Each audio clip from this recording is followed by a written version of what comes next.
When I'm feeling down, I can't win.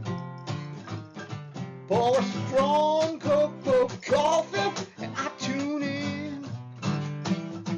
I'm waking on up to Java with Jim. Now I know my best day can begin.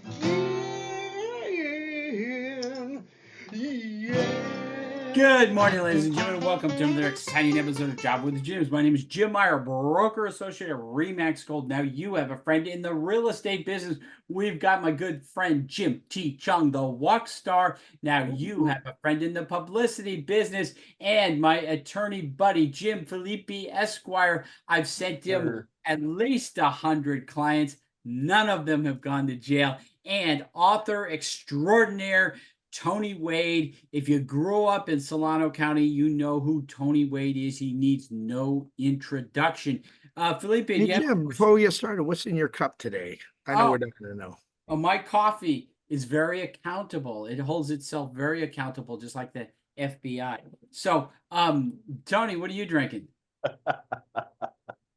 drinking sort of lukewarm water, actually. It's not bad. It's not going to hurt you, is it? No. But, okay, whose turn is it to ask you a question? I think it's Jim Filippi's turn, right? I think it's me, but I'm a little worried now because I think the FBI just opened up a case on you. Oh, I'm sure they did. Yeah. Tony, obviously this is no small undertaking. What's the biggest challenge of growing up in Vacaville, writing the book, growing up in Vacaville? Well, two things. The first was the fact that I didn't grow up in Vacaville. So I had a lot more research than I did with my other books, because a lot of the stuff I knew. This was stuff I didn't know, and I didn't know what I didn't know. So there's that.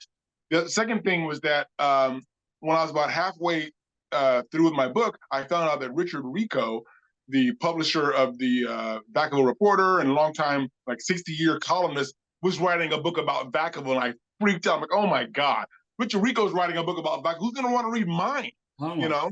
So his comes out last year. It was a great book. I loved it, but it was a different focus, so I kind of calmed down. That is great. Jim Chong, do you have a follow-up question, my friend? Yeah, you talk about growing up in Fairfield, writing about Vacaville, or is it the other way around? You got it right. I got it right? Yeah. Yeah. Okay. So what do you see, just in terms of that general area, which, by the way, Jim Meyer lives, and you're a great, real estate broker. How many years do you have in real estate, Jim Meyer? 100. 100. Yeah. You have a couple of decades. I have to give He you a helped plug. found the National Association of Real Estate Agents. But the whole thing is he's actually helped some of my friends, so I had to give him a plug. But he's in that general area. So with the two areas, what do you think are the things that people might find interesting that are similar or different about the general area? What's funny, the main thing, when I was writing the book, the first question I asked people was, who's the most famous Vacaville person that you know? And I always got so many people had to think about it. In Fairfield, it's pretty easy. They go, oh, Mr. Miyagi, it's not his name, Pat Morita, or Johnny Cola from Huey Lewis and the News. But with Vacaville, it's different. Unfortunately, one of the first things people would say was, oh, Charles Manson, when he was at CMF, which is exactly the person you're looking for.